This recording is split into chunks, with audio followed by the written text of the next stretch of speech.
जय श्री राम दोस्तों। कुंभकर्ण रामायण का एक ऐसा पात्र था जो अत्यंत बलशाली होने के साथ साथ बुद्धिमान भी था। उसने न केवल अपने भाई रावण को समझाने का प्रयत्न किया था, बल्कि रावण के ना मानने पर स्वयं युद्ध भूमि में जाने का भी निर्णय किया था।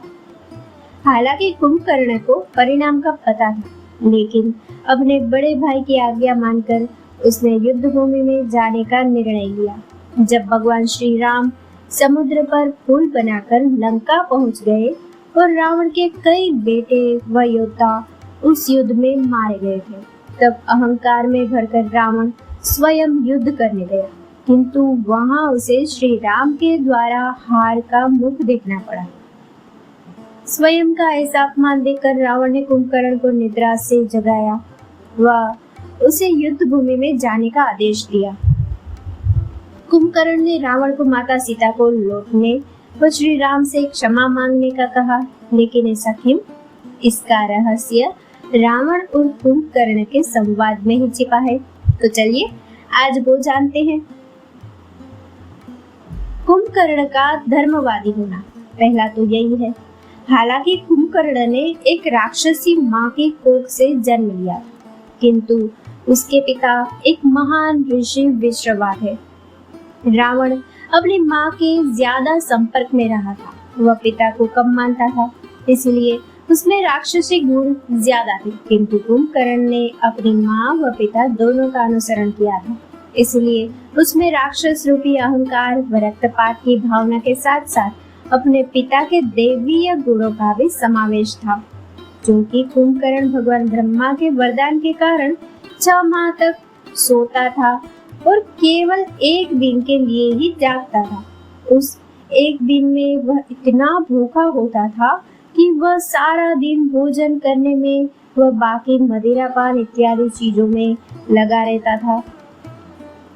इसलिए उसे अपने भाई रावण के द्वारा किए जा रहे अधर्म का ज्ञान नहीं था।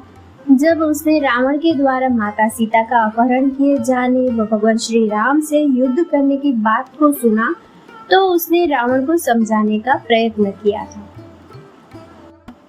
एक बार जब रावण विश्व विजय पर निकला था, तब कुंभकर्ण भी उसके साथ था।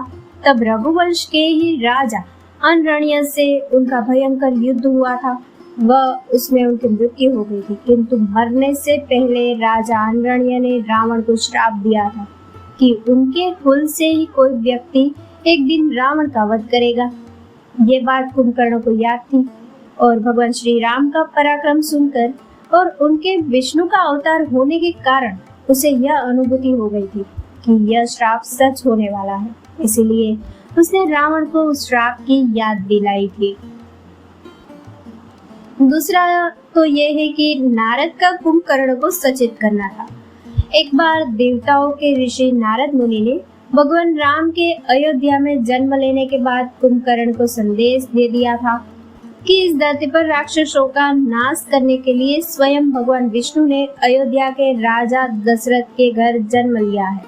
इस कारण भी उसने रावण को माता सीता को लौटा देने को कहा था। दूसरी बात यह है कि भगवान ब्रह्मा ने माता सीता के लक्ष्मी माता के रूप होने की बात कुंभकर्ण को बताई थी। यह बात भी कुंभकर्ण ने रावण को याद दिलाई और उन्हें सचेत किया था, क्योंकि उन्होंने स्वयं माता लक्ष्मी का अपहरण किया था।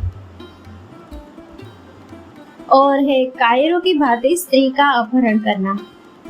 जब रावण ने कुंभकर्ण को इसका कारण अपनी बहन का प्रतिशोध लेने के लिए बताया, तो कुंभकर्ण को यह बात भी पसंद नहीं आई। उसके अनुसार एक राजा को यदि प्रतिशोध ही लेना था, तो रावण को वीरों की भांति श्री राम और लक्ष्मण से युद्ध करना था, न कि कायरों की भांति एक स्त्री का अपहरण। इससे रावण की महत्ता लंका की प्रजा के सामने कम होती और लोग उन्हें कमजोर समझते। इन सब बातों के पश्चात भी कुंभकर्ण ने युद्ध भूमि में जाने का निर्णय लिया, क्योंकि उसे समझ आ गया था कि रावण की बुद्धि अब भ्रष्ट हो चुकी है और उसे समझाने का कोई भी प्रयास विफल ही होगा। उसने अपने भाई के प्रति प्रेम और लंका के राजा के प्रति अपना कर्तव्य निभाने के लिए युद्ध भूमि में जाकर स्वयं नारायण के हाथों मरना उचित समझा। दोस्तों, इस कथा को लाइक, शेयर और हमारी चैनल को सब्सक्राइब करना ना भूलें। जय श्री राम।